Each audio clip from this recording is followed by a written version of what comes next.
All right, good afternoon. We are here in the afternoon of November 24th, 2024. We usually feed these deer in the morning, but we've changed our routine a little bit. We've decided that instead of driving out here in the four-wheeler or the truck, that we would be doing ourselves a favor to walk out here. Better for our health. And so we have walked out here. We got the feed already in this horse trailer. We bought some at Walmart and 10 bags and put it in these trash cans out here. The red deer came up without any kind of prompting, and the fallow deer were already up here waiting on their corn, and the goats are always here waiting for theirs.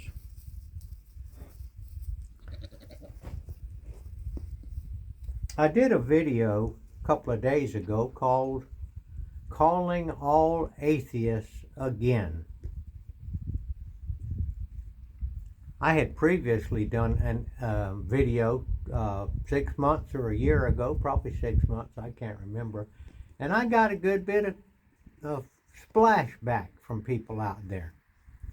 I did find out that there are two different attitudes out there about of people that call themselves atheists. Now there may be more, but I have identified two distinct groups. One group I will call the hostile, bitter group. Those that not only claim to be atheists, but are antagonistic and hostile to anybody that suggests that there might be a God.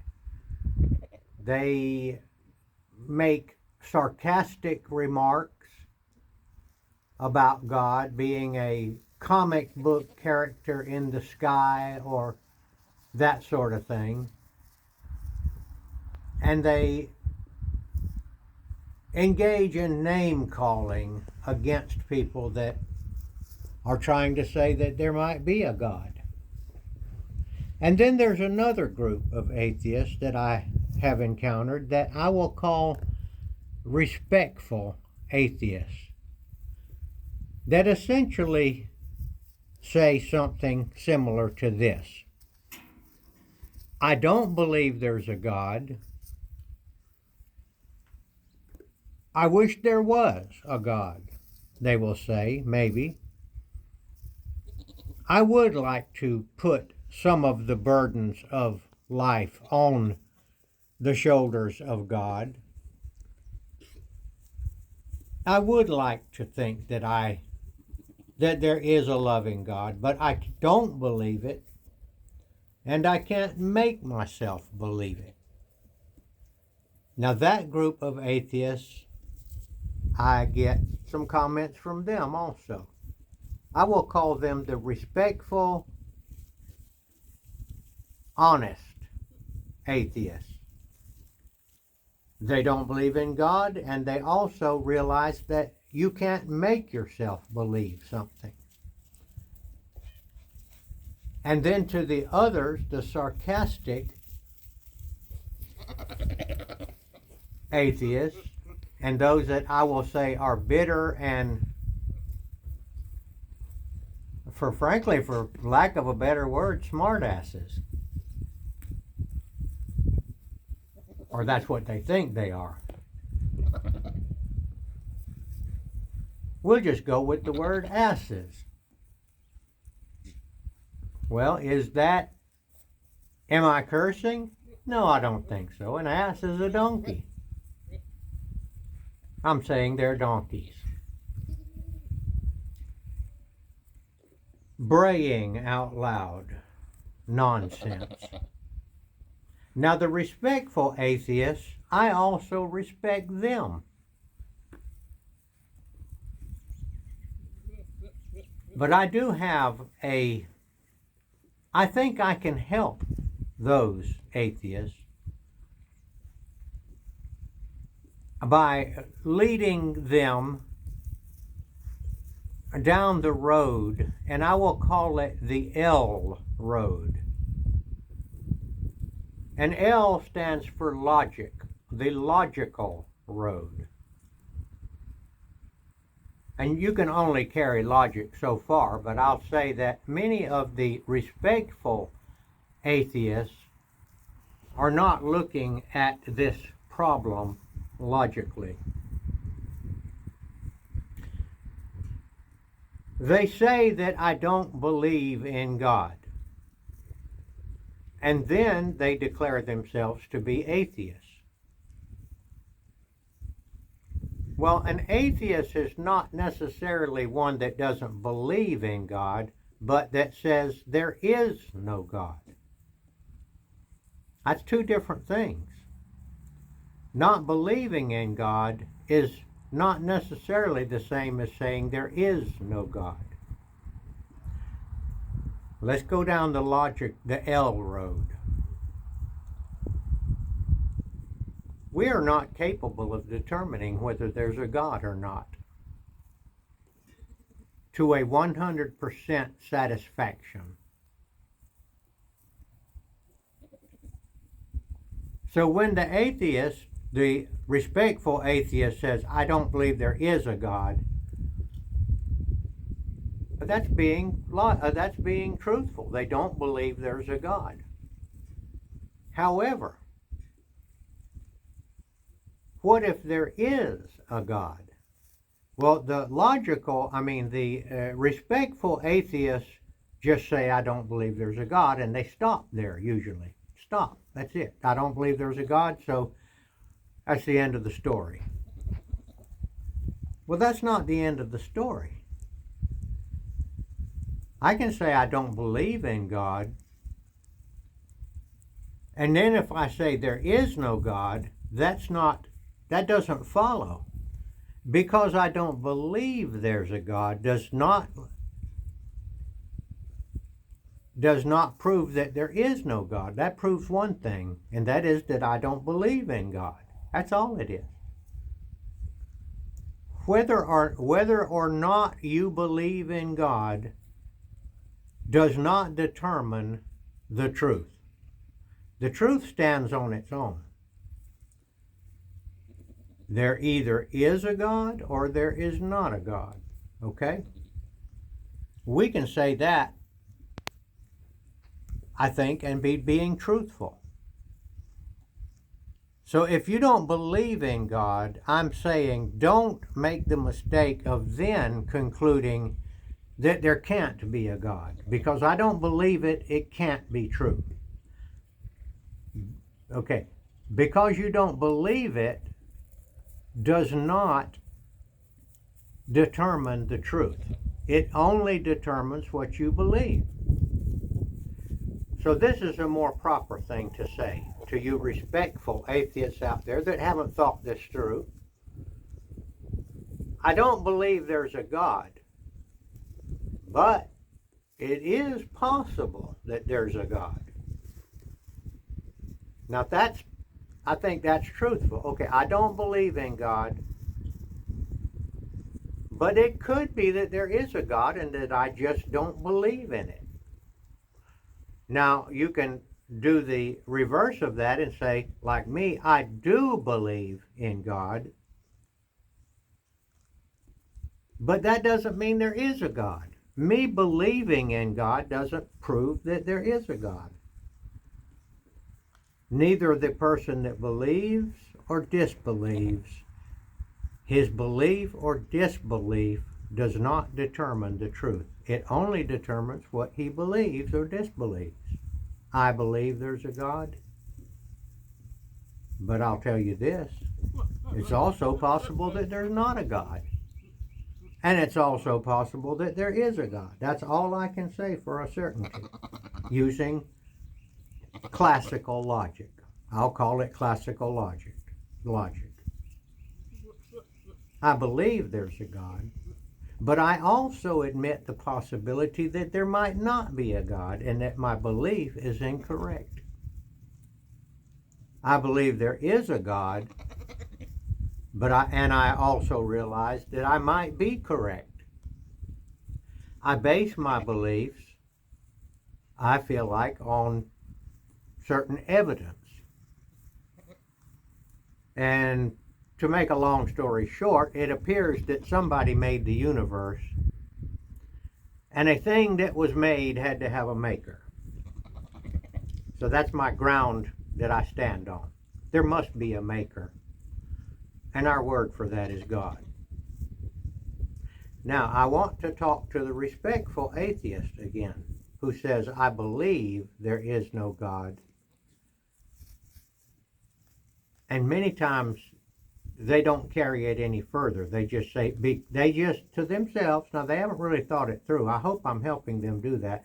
I believe I don't believe in God, so there is no God. No, that doesn't follow. I don't believe in God, but there might be a God or there might not be a God. My belief does not determine the truth. Just like my belief in God does not determine the truth. It's a belief. Now, if the respectful atheist will admit this, I don't believe in God, but I guess it is possible there is a God. Okay, if you can go there, you have reached a milestone. Now, to the atheists out there, respectful or not respectful, I will ask you this. I get it, you don't believe in God. But will you admit that there's a possibility that there's a God? Now, if you're the atheist that answered that, yes, I'll admit that it is possible. I don't believe it, but it is possible. Then you're who I'm talking to. You have reached a milestone. Now, the other one that's an atheist, it says, I don't believe there's a God and it's not possible. Now, I'm not talking to you because you're stuck in an illogical argument and you cannot go on from there. You've got your head stuck in a hole in the ground. And you can't go anywhere from there until you pull your head out of that hole, that dark hole. So we're not talking to you right now. Now, those that say, yes, there is a possibility that there is a God, and I don't care if you say there's a possibility there isn't a God. Both of those statements are possible, or are possibilities.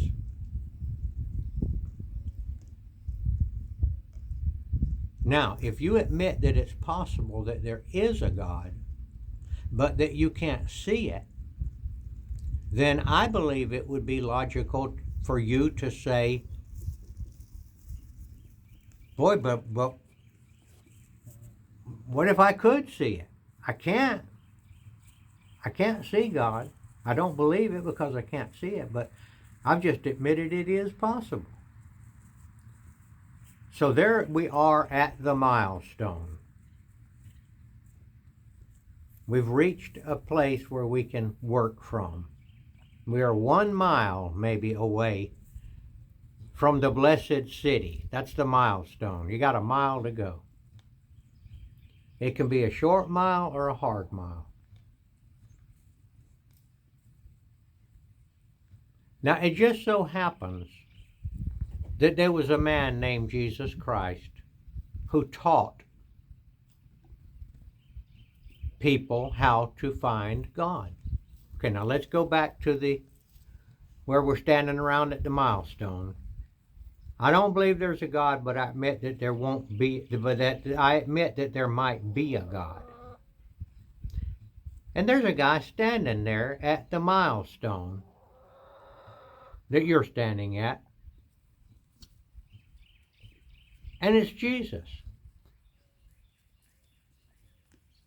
He says, I'm Jesus, glad to meet you.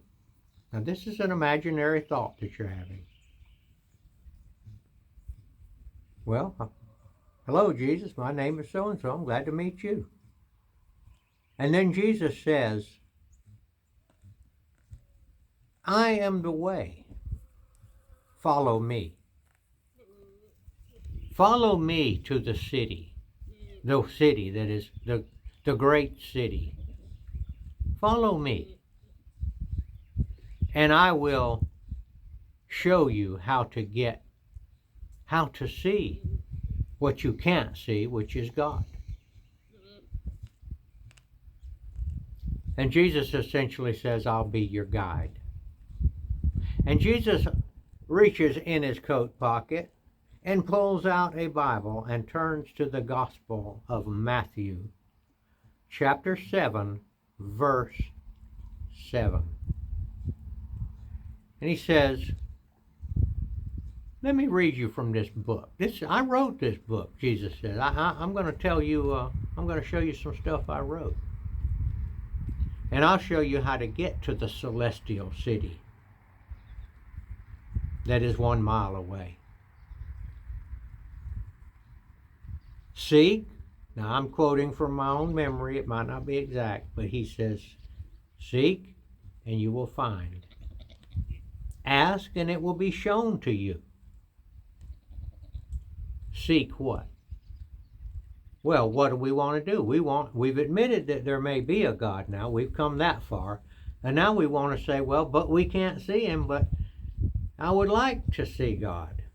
Well, your guide, Jesus, says you got to seek it. And you've got to ask. Get out your Bible. New King James is good. And read Matthew 7:7 and 7:8. Seek and you will find. Ask and it will be given to you. All right, what are you asking for? You're asking for, if there's a God, how come I can't see him? I'd like to figure out a way to see him. And Jesus had just told you how to do it. You have to ask. You don't get out a magnifying glass. You don't get out a telescope. You open the Bible and you read the words of the man that is standing there with you. And he says, I want you to ask. Ask what? God, I want to see you. I can't see you.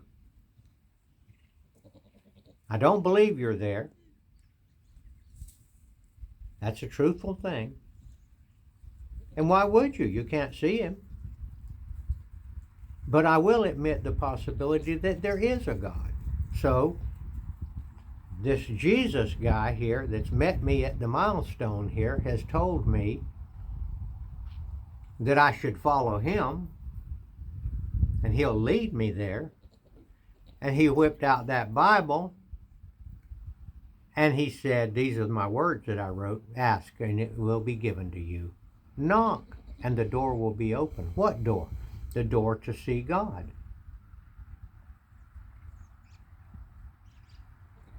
So you ask Jesus. You ask God, either way you want to do it. Jesus is God, by the way. You're looking, your guide right there is God. It's a divine incarnation of God on earth. Jesus, would you let me see? I want to see you. I want to see you for who you are. I want to see God. And Jesus says that he will then cause you to see.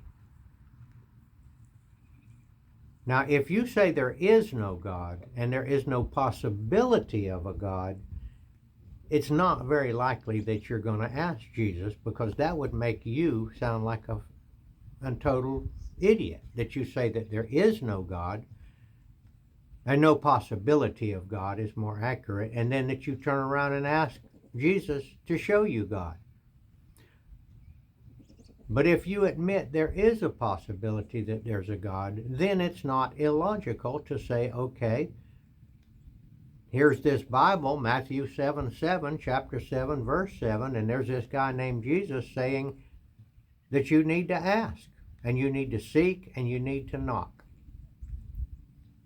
And he says in another place, I will not turn you away. And he says he will bear much of your earthly burden for you. He will give you a new life. So if you atheists, respectful atheists, have made it up to that milestone, and now you have walked past the milestone, and that means that you have said, okay, it is possible there's a God. After all, I don't know everything. Just because I believe there's no God, that doesn't mean there is no God. My beliefs are not necessarily the reality of the universe. They are just my beliefs. And I feel justified in believing there's no God because I've never seen God. Well, there's a whole bunch of stuff you never saw that you believe in, by the way. But that's another subject. You believe in many things that you haven't seen. One of the examples I heard years ago was that I believe there's a London, England, but I haven't ever seen it.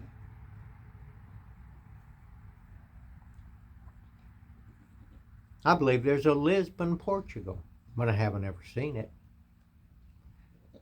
And I believe there's a Grand Canyon. I've seen pictures of it, but they could be faked. I haven't ever seen the Grand Canyon, but I believe it's there. And I believe there's a God, and I haven't seen him, physically anyway.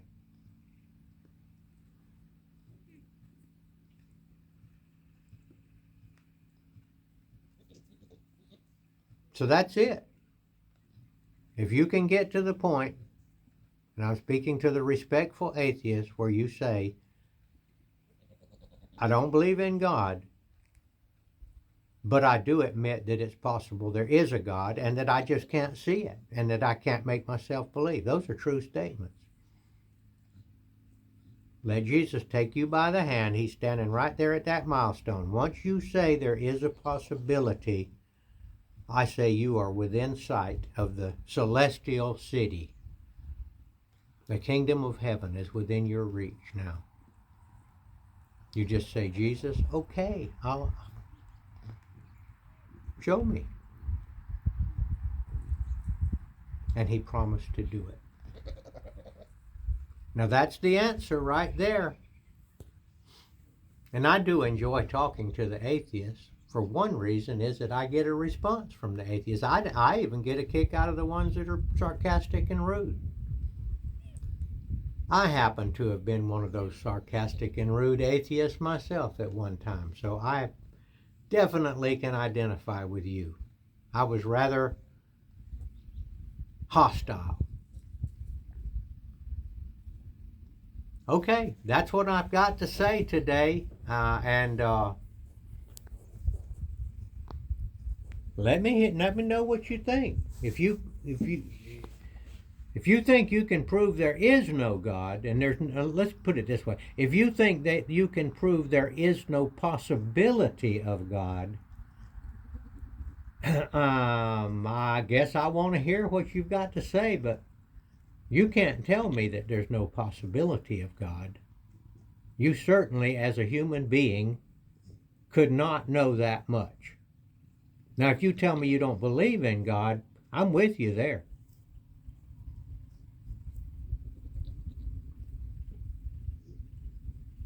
It's kind of like saying I don't believe anything unless I can see it. But I've already showed you that you very likely haven't been to Lisbon, Portugal, but you believe it's there. All right, we would like to say the Lord's Prayer and end this, and I hope I've reached some of you. And Jesus told in the Bible, he instructed his followers to feed his sheep and to seek the lost sheep. And this talk on atheism does both of those things. Those that already believe are fed by the discussion, and those that don't believe, that are lost, that may be the lost sheep, hopefully also have been found, or either picked your head up from where you are lost at and looked in the direction of God and say, wait a minute, maybe you are real. Okay, we're going to say the Lord's Prayer, and we would like it if you would say it with us. Our Father, who art in heaven, hallowed be thy name. Thy kingdom come, thy will be done, on earth as it is in heaven. Give us this day our daily bread, and forgive us our trespasses, as we forgive those who trespass against us. Lead us not into temptation, but deliver us from evil. For thine is the kingdom, and the power, and the glory forever. Amen.